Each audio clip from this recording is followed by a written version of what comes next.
we're being governed by a group of people, some of whom don't seem to understand the energy market, what government needs to do to get investment, and doesn't seem to understand the urgency of tackling climate change. There was no holding back. Former Energy Secretary Ed Davey didn't pull his punches as he laid into the Tories' energy policy at Energy Live 2015. The ex-Liberal Democrat MP said their recent green subsidy cuts showed they were out of touch. I feel I've got a degree of almost responsibility to speak out when I see stupid and balmy policies happening. And there's a lot of that was stupid. I mean, I think what they've done on onshore wind is just mad. Why don't you go through them? But at least on onshore wind, it was in their manifesto. So right. You could say they had some democratic legitimacy for doing a mad policy. Their decision to get rid of levy exemption certificates and basically place a carbon tax on renewables is, in the words of the former government chief economist, balmy.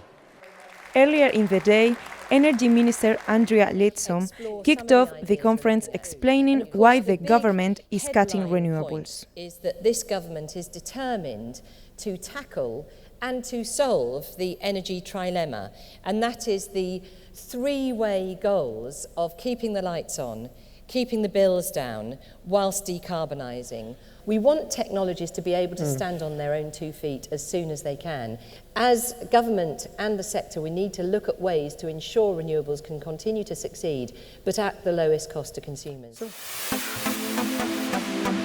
More than 650 people gathered at the Barbican Centre in London to hear her words at the 4th edition of Energy Live. This year, the conference brought together the cream of the sector, including suppliers, energy managers and buyers, to talk and learn about energy. Chris Webb, head of energy management at Lind Gas, was one member of a high-ranking panel of industry names, including the boss of SSE. For an end user like Mr. Webb, there was one major issue. Our biggest concern is about the cost of electricity. I was looking recently at the Eurostat numbers for large users for Europe for the first 6 months of this year, and the UK is the most expensive place to do an electrically intensive manufacturing activity.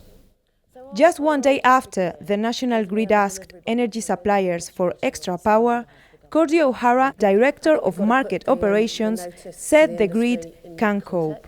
Yesterday, yes, it was the first one for 3 years, but it is part of our standard toolkit as a system operator. It's really important that we work with the industry at times where we need a little bit of extra power in reserve before we use any of our other tools. What we saw yesterday was a good response from the industry, and that meant that we were able to stand down our NISM, our warning, but critically we must become much more intelligent about how we use electricity. After the discussion, it was time for the first of 20 different seminars which took place during a packed day.